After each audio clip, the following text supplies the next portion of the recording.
माँ चंद्रघंटा व्रत कथा। शारदीय नवरात्रि के तीसरे दिन माँ चंद्रघंटा की पूजा अर्चना की जाती है। साथ ही उनके निमित्त व्रत उपवास रखा जाता है। चिरकाल में महिषासुर नामक असुर का आतंक बढ़ गया था। उसके आतंक से तीनों लोक में हाहाकार मच गया था। भगवान द्वारा प्रदत्त अतुल बल से महिषासुर बहुत शक्तिशाली बन गया था। वह शक्ति का दुरुपयोग कर स्वर्ग पर अपना आधिपत्य जमाना चाह रहा था।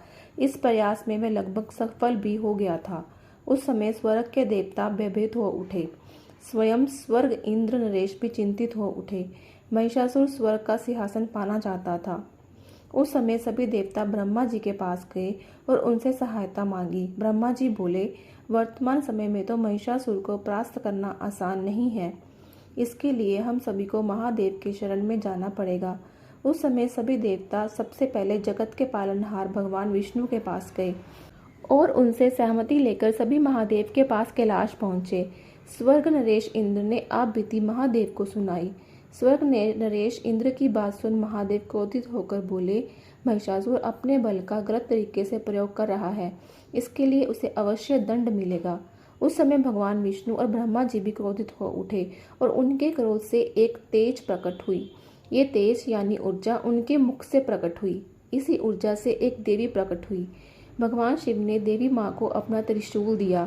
भगवान विष्णु ने अपना सुदर्शन चक्र दिया। स्वर्ग नरेश इंद्र ने घंटा प्रदान किया। इस प्रकार सभी देवताओं ने देवी माँ को अपने अस्त्र शस्त्र प्रदान किए। तब माँ चंद्रघंटा ने त्रिदेव से अनुमति लेकर महिषासुर को युद्ध के लिए ललकारा। शास्त्रों में निहित है कि कलकंतर में माँ चंद्रघंटा और महिषासुर के मध्य भीषण युद्ध हुआ। इस युद्ध में माँ के प्रहार के सामने महिषासुर टिक ना सका। उस समय महिषासुर का वध कर माँ ने तीनों लोकों की रक्षा की। तीनों लोकों में माँ के जयकारे गूंजने लगे। कालांतर से माँ चंद्रघंटा की पूजा उपासना की जाती है। माँ अपने भक्तों के सभी दुख हर लेती है, साथ ही सुख समृद्धि और शांति प्रदान करती है। अतः साधक श्रद्धा भाव से शारदीय नवरात्रि के तीसरे दिन माँ चंद्रघंटा की उपासना करते हैं। जय श्री कृष्ण।